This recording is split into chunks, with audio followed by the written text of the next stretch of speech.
NIM E022105. Perkenalkan, nama saya Ibu Salmatia, NIM E022138. Untuk tidak membuang-buang waktu, kita langsung saja masuk materinya dengan materi pertama, yaitu saya sendiri.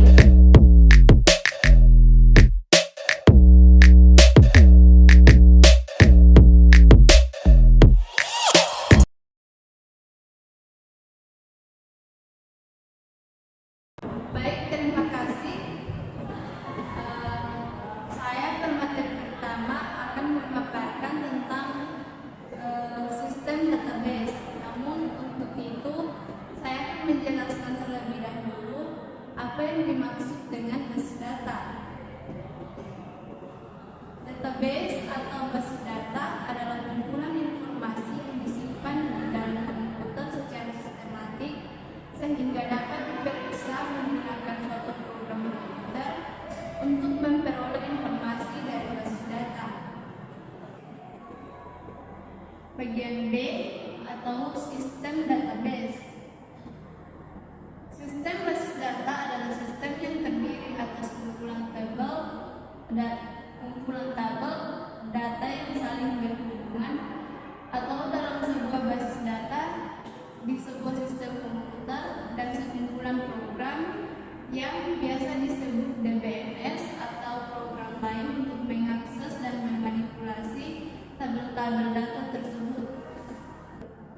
Komponen sistem basis data terdiri dari hardware atau perangkat keras, database atau basis data, operating system atau sistem operasi, DBMS atau database management system, user atau pengguna, dan yang terakhir itu perangkat lunak optimal atau aplikasi lain.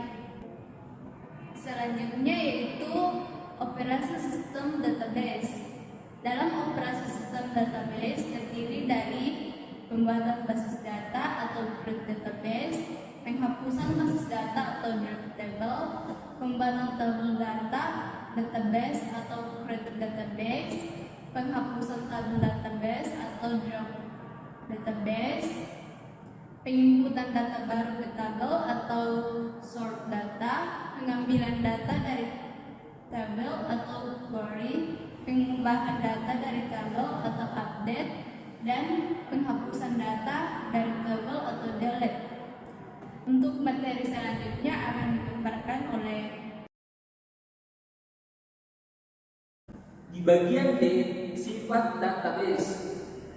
Ada dua sifat database, yaitu integrated atau terpadu, yaitu bekas-bekas data yang ada pada basis data saling terkait terjadi dependensi data.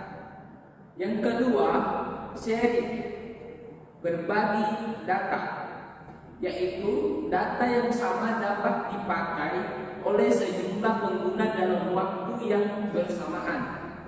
Sering dinamakan sebagai sistem multi-user.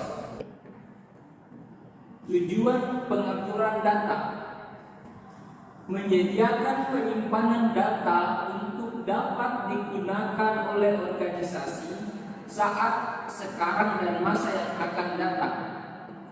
Selanjutnya, sebagai cara memasukkan data sehingga memudahkan tugas operator dan menyangkut pula waktu yang diperlukan oleh pemakai untuk mendapatkan data serta hak-hak yang dimiliki terhadap data yang ditangani. Selanjutnya, pengendalian data untuk setiap siklus agar data selalu up to date dan dapat mencerminkan perubahan spesifik yang terjadi di setiap sistem. Pengamanan data terhadap kemungkinan penambahan, modifikasi, pencurian, dan gangguan-gangguan lain. Bangunan basis data. Bangunan basis data memiliki jenjang sebagai berikut. Di bagian A, karakter, merupakan bagian data terkecil yang berupa angka, huruf, atau karakter khusus yang membentuk sebuah item, data, atau file. Di bagian D, file atau item merupakan representasi suatu atribut atau rekod atau rekaman tupel sejenis yang menunjukkan suatu item dari data.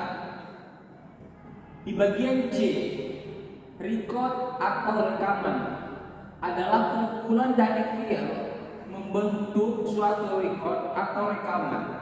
Record menggambarkan suatu unit data individu yang tertentu.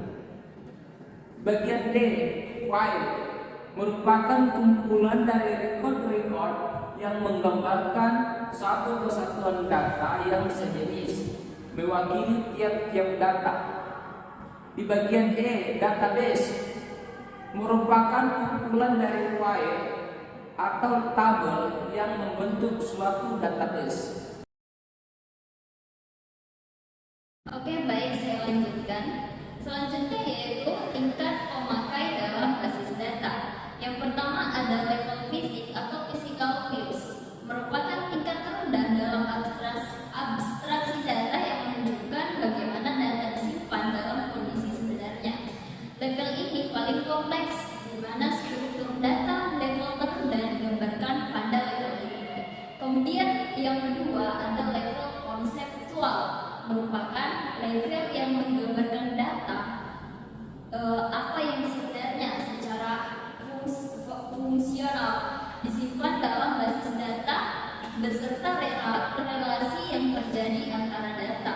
Level ini menggambarkan keseluruhan database, di mana administrator basis data atau DBA membangun dan mengolah basis data, sedangkan pemakai tidak memedulikan kerumitan dalam struktur level fisik lagi. Contohnya, pengguna akan mengetahui penjualan disimpan di dalam tabel barang, produksi, keuangan, dan marketing. Yang ketiga, level pandangan pemakai merupakan level dengan tingkat tertinggi yang menggambarkan hanya satu bagian dari keseluruhan database. Beberapa pengguna basis data tidak membutuhkan semua isi basis data, misalkan bagian personalia yang membutuhkan data file karyawan dan gadget, tidak membutuhkan data lagi data file gudang, transaksi barang masuk. Yang dapat diambil yang pertama, kegunaan sistem basis data adalah agar pemakai mampu menyusun suatu pandangan atau view abstrak data. Hal ini bertujuan untuk menyederhanakan interaksi antara pengguna dengan sistemnya, dan basis data dapat mempresentasikan pandangan yang berbeda kepada para pengguna, programmer, dan administratornya. Kemudian kesimpulan selanjutnya yaitu selain itu basis data juga bisa digunakan untuk membantu kita dalam mengurai data serta membantu dalam mencari informasi secara jelas, mengurangi banyaknya penyimpanan berkas, dan mempercepat tingkat kerja manusia dalam mengolah data.